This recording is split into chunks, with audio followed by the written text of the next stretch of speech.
Hey everyone, welcome to Brazen, the podcast where we say all of the things everyone's thinking, but nobody wants to say out loud. I'm your host, Holly, and if you've never been here before, welcome. This podcast is all about being real, being honest, and being unapologetically you. Because let's be honest, everyone was born brazen. The world just taught us to tone it down. So if you've ever shrinked yourself to fit, held back what you felt, this podcast is the fit for you. A little snapshot about myself. Life has been absolutely nuts. I know this was supposed to go live on Friday, but I'll be honest with you, I didn't get a chance to record on Friday because our house is on the market and we had a showing. So that's fun. If you've ever sold a house, you know what I'm feeling. Prepping, staging, the whole 9 yards. If you've never sold a house, 0 to 10 would never recommend. The reward is great. We're building in Florida, like I've said before, but it is just, if we're being honest, a bit of a shit show to sell a house. So yeah, that's a little bit about me and my chaos. I'm going to need a really long break after this is all done, if I make it. All right. So being that everything is crazy, usually I have this really long, wrote up script, if you will, talking about all of the things that we've talked about before, like self-care, self-love. But I really just want to dig into something that is just absolutely irritating. And also I feel like everyone has. So have you ever dated, known, or married a person that is narcissistic? Don't worry. I'll wait. I'm pretty sure that you have, and it can be overwhelming and frustrating to deal with somebody that no matter what you do, they're always going to be right in their eyes. And there's no pleasing them, if you would say. So let's start off with a definition. You guys know I love to give you definitions. So a narcissistic person is an individual with an excessive sense of self-importance, a deep need for admiration, and a lack of empathy for others. So when you're dating somebody or you know someone, the fact that they need to feel like they're better than everyone else really hinders a relationship. Whether it's friendship, whether it's marriage, whether it's dating, because you literally have to shrink to fit. And that is the most infuriating thing because you are born to shine. You're born to be important. You're born to be the number one person, if not in anybody's life, in your life. And so when you're dealing with somebody who's narcissistic and feels like they deserve everything, always have to be right, it's like an uphill battle. It's an uphill battle that I'm not sure you're ever going to win.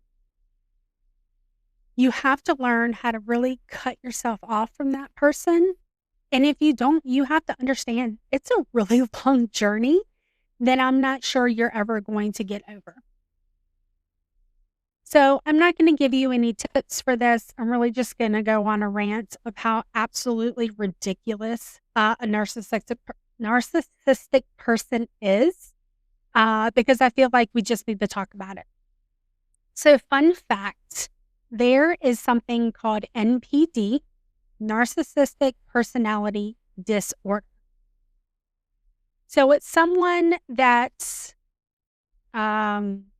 that has symptoms, causes, help for dealing with narcissism and all of that good stuff that I suppose comes with it.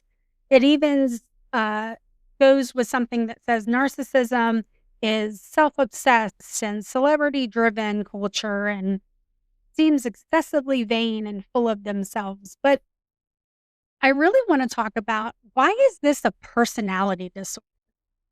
I mean, honestly, I took psychology in college. I only took one class. we watched the movie Saw, which probably these days would be too abrasive for people. But anyways, I really loved uh, psychology and how the brain works and how some people, look at rocks the way we look at killing or seeing someone dead. It's the chemicals in your brain, and it's the way. I'm not a doctor, guys. I'm not giving you medical terms. It's just a way that people are wired. Chemical imbalance. I know that has a lot to do with mental health, right? I take medicine to reduce my anxiety and stress, because I was diagnosed with PTSD from my childhood. So that's cool. So it's something that we go through in our past or in our present that really kind of gets us off our game. And I totally understand that. But can we call narcissism a personality disorder? I mean, think about it. If you're self-obsessed, you're vain, have to always be right, how can we classify that as a personality disorder? It's not a chemical imbalance in our brain. It's just you're being an asshole. You choose to be self-obsessed. You choose to put yourself in front of people. You choose to be vain. You choose to be driven by things that you don't deserve or you don't work for. I mean, don't get me wrong. If you have worked really hard to get to where you're at and you've put the work in and you've hustled, absolutely. Be proud of yourself. Be in that situation where you're like, I got this. I worked for it. We're building a house. That doesn't make me better than anyone. It just means that my husband and I have worked really hard to get where we're at, and we're proud of it. And your true friends are going to be proud with you of that, and they're going to celebrate your accomplishments and your wins. And that's a whole other conversation of your friends that celebrate you and your friends that are envious of you, because, yeah, that's something that we'll have to get into a whole lot later.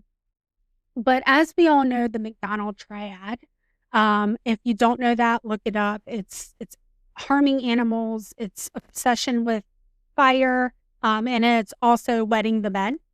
That is like the McDonald triad for signs of a serial killer or a psychopath. Things that if you detect early enough and you can get someone's help, or get someone to help, that is absolutely fantastic. But there's also something called the dark triad, and that includes narcissism. So couple of the things is narcissism, psychopath, and being manipulative, which I would argue to say narcissism also includes being manipulative, because you have to be manipulative to get what you want and to be self-focused, right?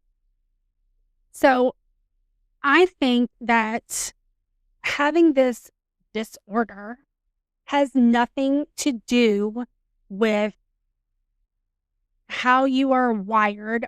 I think it has something to do with your actions and the way that you portray yourself.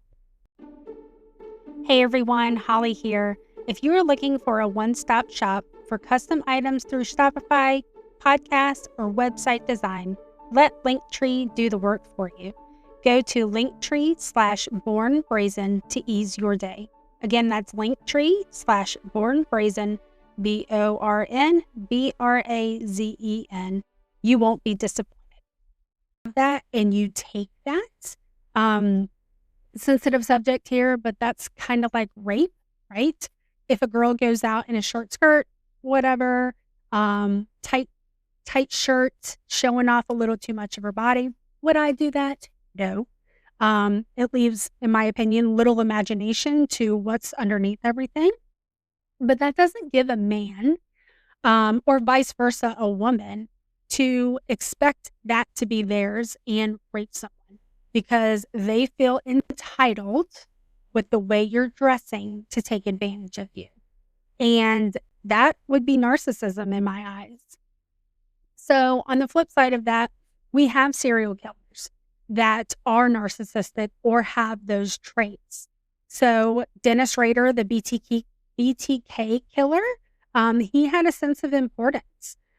He taunted the police and the social media to boast his crimes, viewed himself as superior and smarter than law enforcement, which comes with that taunting, like, hey, I killed all these people. I'm saying that I did it and you still can't find me. So that has narcissism. Ted Bundy, you guys, what a definition of narcissism. He was very handsome, very, very handsome. And he used that to his advantage. He used his charms to manipulate his victims. He represented himself in court. He had a lot of arrogance to him, and he had no remorse to anything that he did. Along with John Wayne Gacy, he had no remorse. He maintained himself in a high stature. And even after he was convicted, he still maintained that high stature, that high importance that he feels that he needed. He even helped boys, per se, that were struggling by giving them a job at his construction, thinking that he was helping them, when really it was a way of him getting his victims. He was a neighborhood watch person. He always threw parties and obviously dressed up as a clown for all of his friends and their kids' parties. He was in the council, in the government, in the city. He had all of these things going for him, but deep down inside, he was super narcissistic. He felt like he was more important than everyone else, along with Ted Bundy and the BTK killer. Now, do I think that the chemical imbalance in your brain led them to be a serial killer? Absolutely. Again, they looked at killing somebody like we looked at a rock. They have no feeling towards it.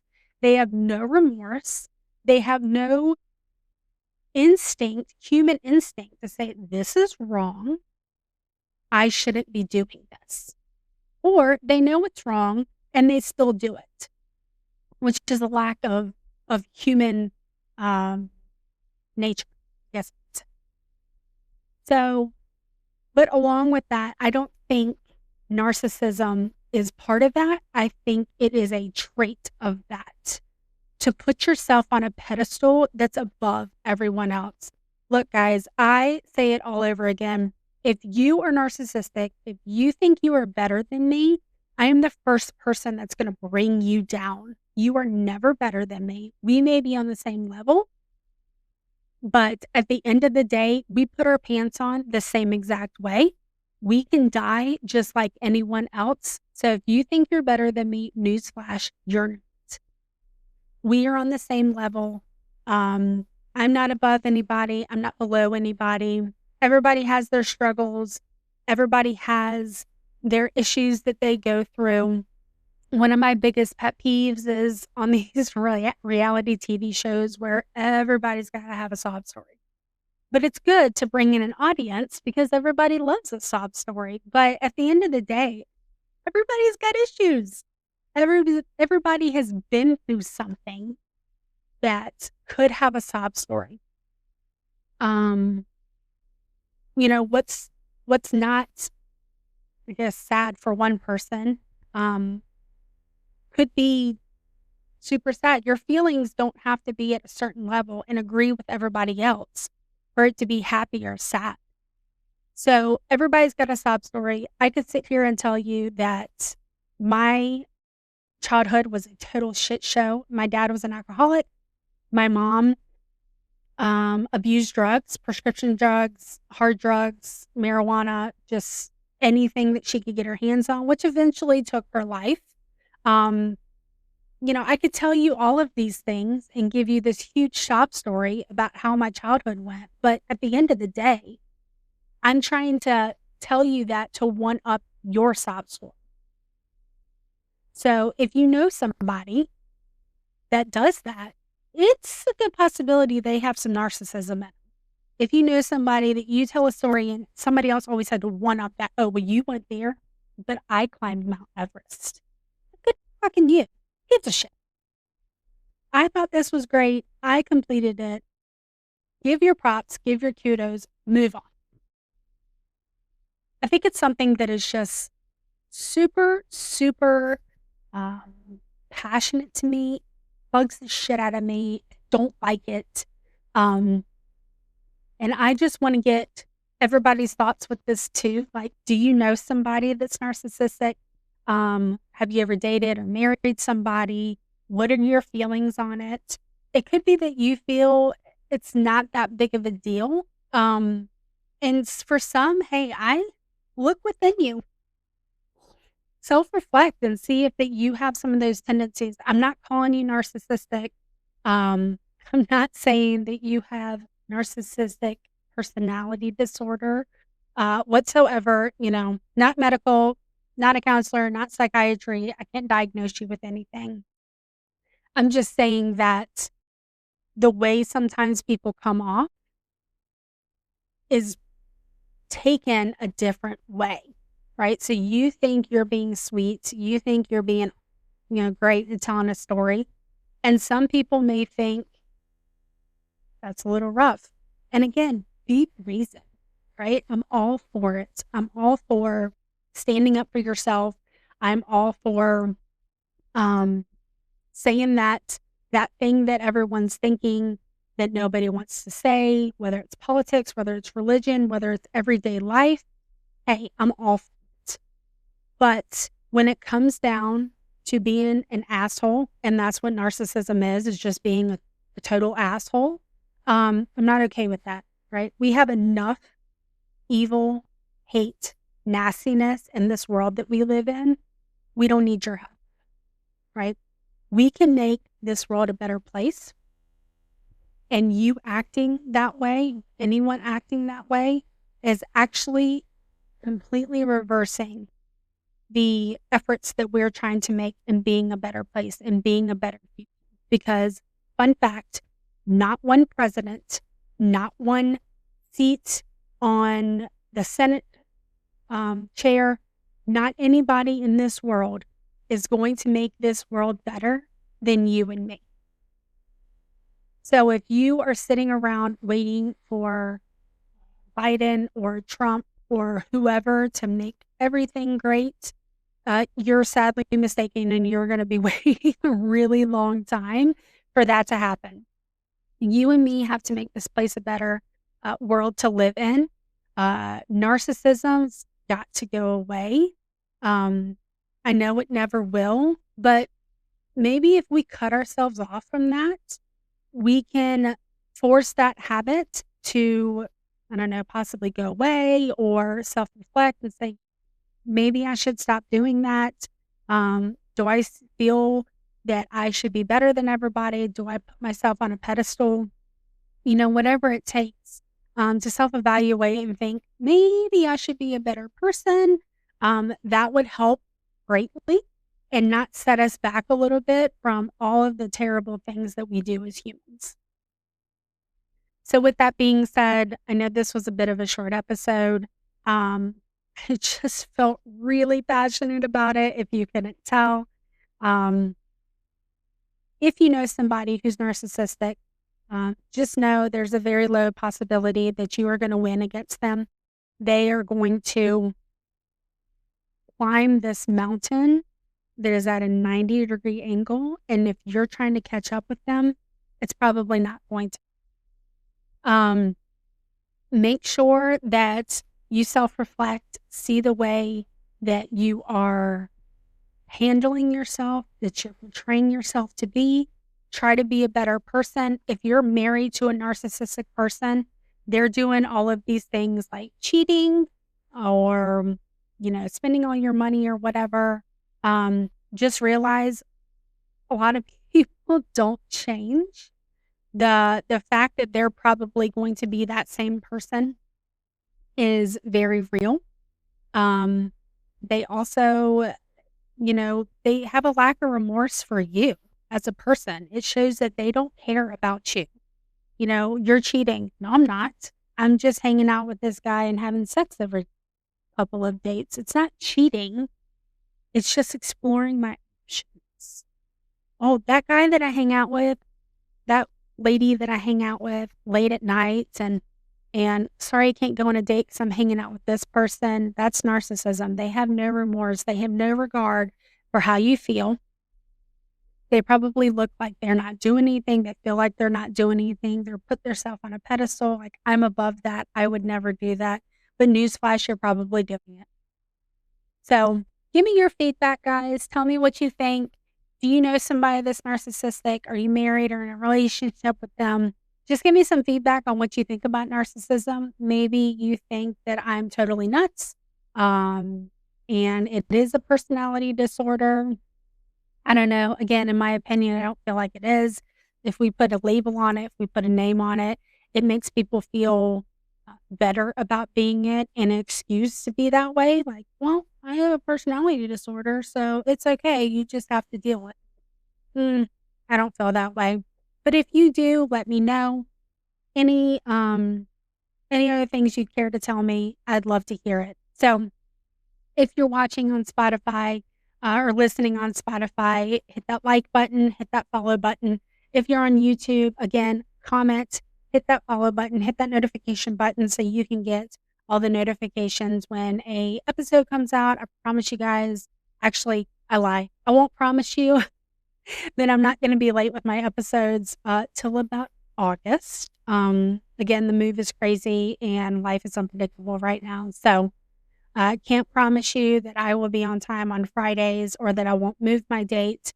But if you get that notification, you'll know. If you follow on Spotify, it comes up as a new episode. So you don't have to worry about missing one. It's going to be fun. Anyways, to wrap this up, have a great day. Have a great week.